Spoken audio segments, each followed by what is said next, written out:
What's up, you guys? Welcome back, and if you're new, my name is Jess. Today's video is going to be about prison jobs. Now, there are a ton of jobs that you can have in prison, so we're gonna get into all of that today, but before we get started, how cute is Christina Randall's merch?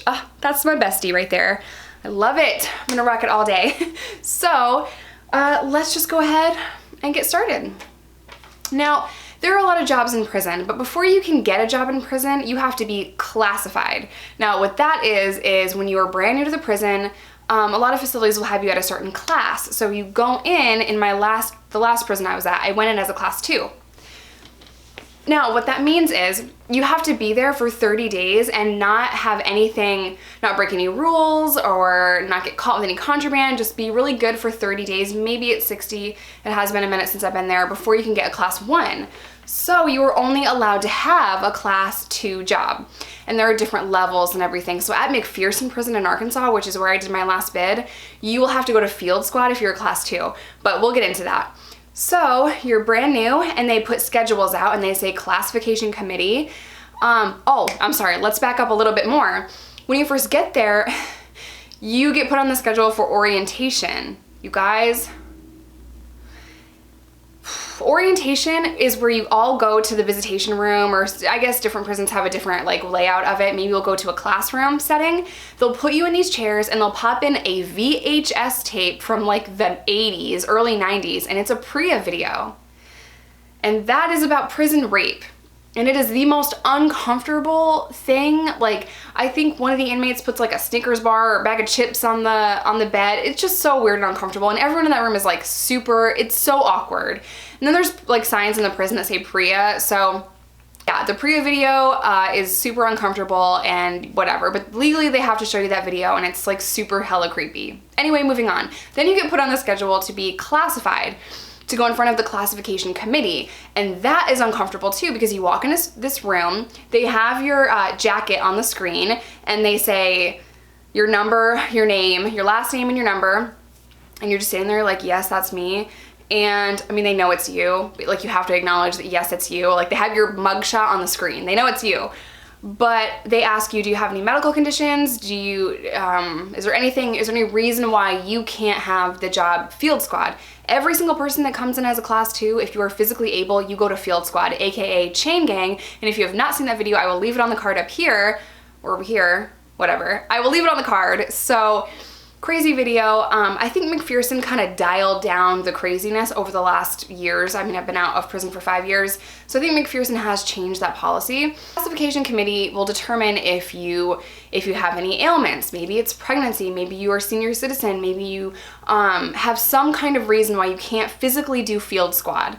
So if you can't, then you'll be assigned as a porter. I have a list so I don't forget anything.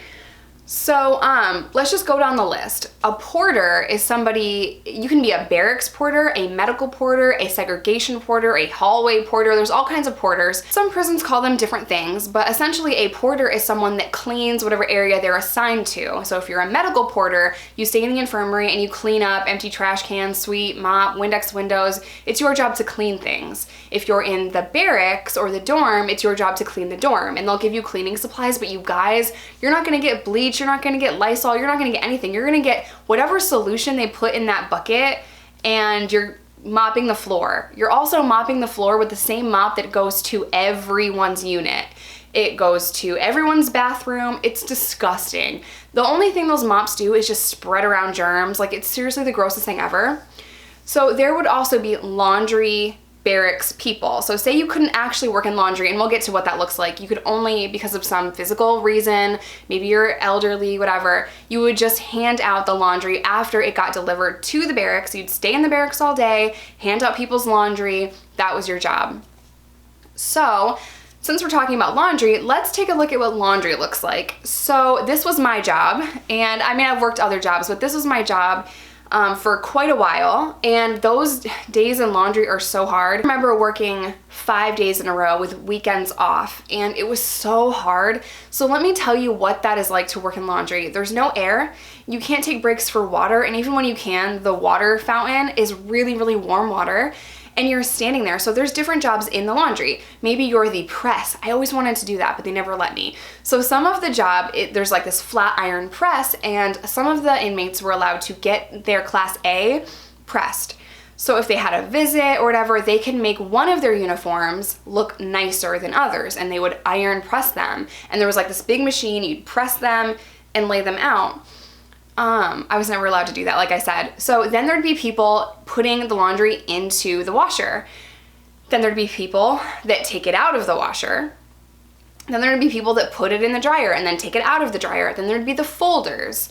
So I got passed around a lot in laundry. I did each and every one of those jobs except for the iron press that like looked so cool and I wanted to do.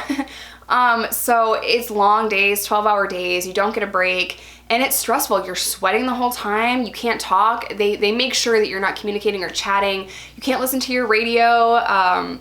If the correctional officer that is working in laundry is nice, they will have a radio on playing music, and that just depends on the person. I did get some officers that allowed us to play music on the radio, but again, it didn't happen a lot.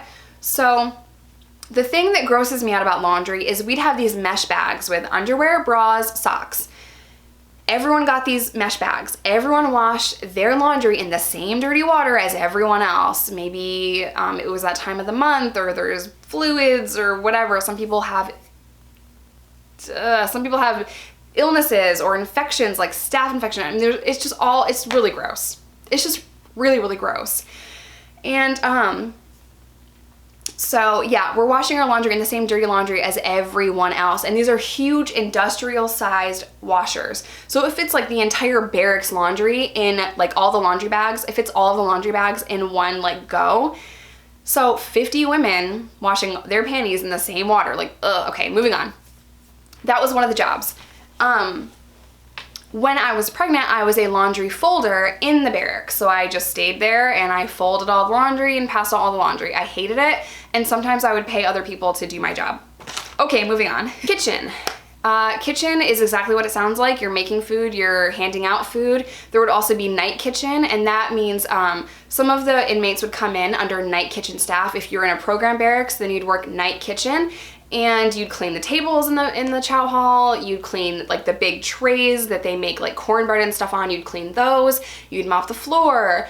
And in McPherson Prison in Arkansas, there were rats in the kitchen. And I tried so hard to mentally block that out, like, this is a myth, this is just a myth. Like, I knew, but when you have to eat that food, you don't want to think that there are rats in the kitchen, right? But I have seen them with my own two eyes. There are rats in kitchens in prison. Straight up how it is, and it's sad, it's disgusting, but there are rats in the kitchen, you guys. Big rats, and they kind of look like cats. I'm not even close to kidding. Small cats, but like still not acceptable. So there would be inmates that work in the library. That kind of that explains itself. You would watch the other inmates sign out books. There was also a system to pass kites in the library, so some people would bring kites or contraband and hide them in very specific books on the shelf, and So a lot of the guards would have to check the books coming through, but it was fairly easy to sneak things back and forth through the library. As long as it was small enough and you had boobies, you could hide things very easily, so I'm just saying. Inmates would also work in the beauty shop. The beauty shop is exactly what it sounds also. Some prisons have cosmetology classes, not many. So if you were, a lot of facilities are ran like this. If you were a hair cutter on the outside, you could put in a kite to have that job, and you would be approved through the correctional officer that works in the beauty shop, and you would just cut hair. I've gotten some really jacked up haircuts in prison, but now to this day, I don't give a single F if my hair is messed up. I do not care. If I get a bad haircut, it'll grow back. And I think prison has just taught me that. Like, there's so many more important things than a bad haircut. So I just go to Great Clips and get my haircut because I don't care. Like, I really don't. As long as it feels good and it's not like dying and dead, then I don't care. So I think prison has kind of put a lot of things into perspective for me, and haircuts is one of them. There'd be inmates that would work in intake. Now what that looks like, when there's new people coming in, they would get their clothes and their mat and give everything to that person.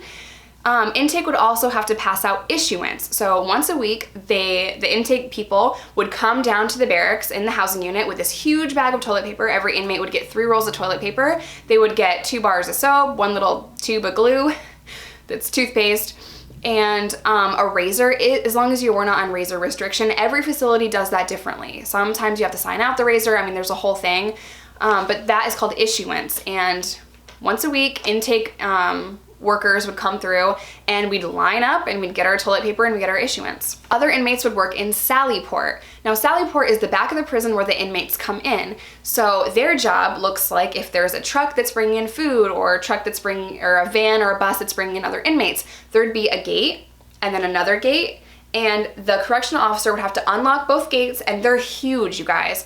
So the Sallyport workers would run along the gate and open the gate, and then once the truck or the bus with people came in, they would run back through and close the gate. It took 2 people, and I mean, these are heavy gates, and they'd have to do that with every vehicle that is coming onto the compound inside the perimeter.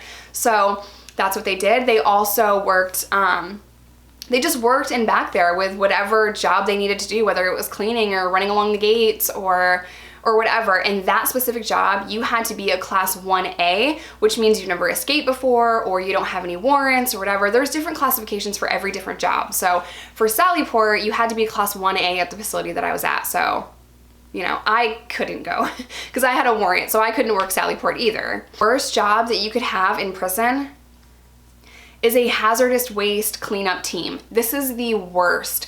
This is the worst job ever. And it's actually the hardest one for me to talk about because there would be women in seg that would spread feces all over their cell. There would be women flooding the toilets. There would be women that tried to harm themselves and there would be blood everywhere. There would be women doing the same thing with their period blood. And it was just horrifying. It was horrifying to see things like that. And the hazmat team would have to come in with all of their gear, and these are inmates, and clean up everything. I have seen those workers throw up. I myself have thrown up seeing that, and that's another thing they would have to clean up. They would have to clean up vomit if it was something that an inmate in that cell couldn't clean up. Like say I threw up and I threw up in the toilet. We don't need a hazmat team to come in for that. But if it's like The Exorcist and I'm like projectile vomiting all over the walls, then we were gonna need a hazmat team, right? They're there for the big messes, and I've seen some really grotesque things. I've seen some really bad messes. We'll just leave it at that. I've seen some really bad messes and really graphic, really gory, disgusting things that the hazmat team would have to come and clean up. It's just part of prison. The worst would be blood, seeing blood all over the place. But another thing that affects every single person on that tier, say you flood the toilet, that affects everyone on the tier and the tier below you. So that was just a nightmare when someone would decide that they were gonna flood their damn cell, and the correctional officers could turn off the water. But if someone floods their cell, those correctional officers are going to leave the water off for hours and hours. That means I can't get a drink of water, I can't flush the toilet, people have to go number 1 and number 2, and like we can't flush it, it's just there. The barracks or the segregation units are also really, really hot. There's no like air, and you're just sitting in like sewage basically when someone floods the tier. It takes hours to clean up, and then the guards don't even want to turn on the water again. So yeah, it was terrible. I'm gonna end today's video here, but I just have to say that yes, I know I deserve to go to prison. I take full responsibility for my actions. I was a dealer, I deserve to go to prison. I know that I did. But hopefully talking about the different jobs and talking about the conditions in prison will bring about change, and will just let you guys know what it's really like. It is not worth it to get in trouble. It is not worth it to break the law. Prison is a horrible and disgusting and very, very dirty place. So, I'm sorry this video got a little graphic and a little sad, but I hope you guys have a really good rest of your day. Stay safe, stay sober, do not break the law, and I will see you in my next video. Bye, guys.